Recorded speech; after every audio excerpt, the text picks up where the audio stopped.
just when I thought we could go a full 24 hours without the President of the United States doing something unconstitutional, here we are. Hey, everybody, it's Nate Charles, back with you for another thought of the day. It's September 15, 2025. Today, I want to talk about the U.S. striking a second drug smuggling ship in the Caribbean. Reports say it was hit with a missile, and the administration is treating it like a counter-cartel campaign. Here's the real question. Does the president actually have the legal authority to do this? The answer is kind of.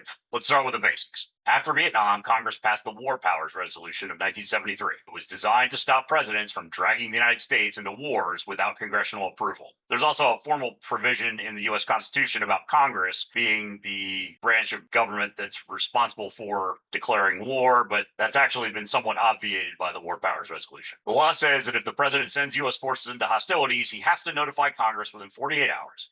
And if he wants to keep those forces in combat beyond 60 days, plus an additional 30-day withdrawal period, he needs explicit congressional authorization, usually through what we call an authorization for the use of military force, or an AUMF. Now, arguably, the president is okay right now because these hostilities have not lasted more than 60 days. But once we hit that 60-day mark from the first strike, which will be on November the 2nd, 2025, they'll need congressional authorization to keep going. Now, there is an authorization for the use of military force currently in effect. After 9/11, Congress passed such an authorization, what we're going to call the 2001 AUMF. It gave the president the power to use all necessary and appropriate force against those who planned, authorized, committed, or aided the 9/11 attacks, and against groups that harbored them. Over time, various presidential administrations have stretched that to cover so-called associated forces, which is how the United States has justified operations against Al-Qaeda, the Taliban, and then eventually ISIS. Now, under President Obama, there was at least a system in place to make sure that targets outside of declared war zones, that is Iraq and Afghanistan, actually fit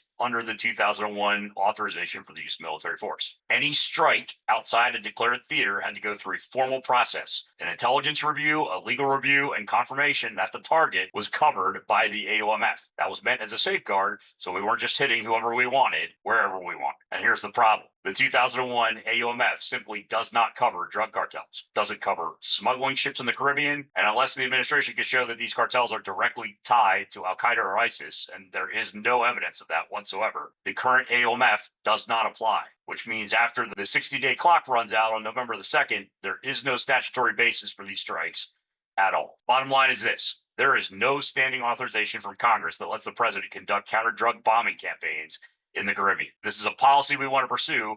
Congress must debate it, vote on it, and give the president clear guidance. Otherwise, we're sliding into an undeclared war by executive fiat. That is exactly what the War Powers Resolution was meant to prevent. Thanks for listening. I'll be keeping track of the story and breaking down the legal angles for you as it develops. If you find this helpful, share it, subscribe, and let's keep this conversation going. Have a good night.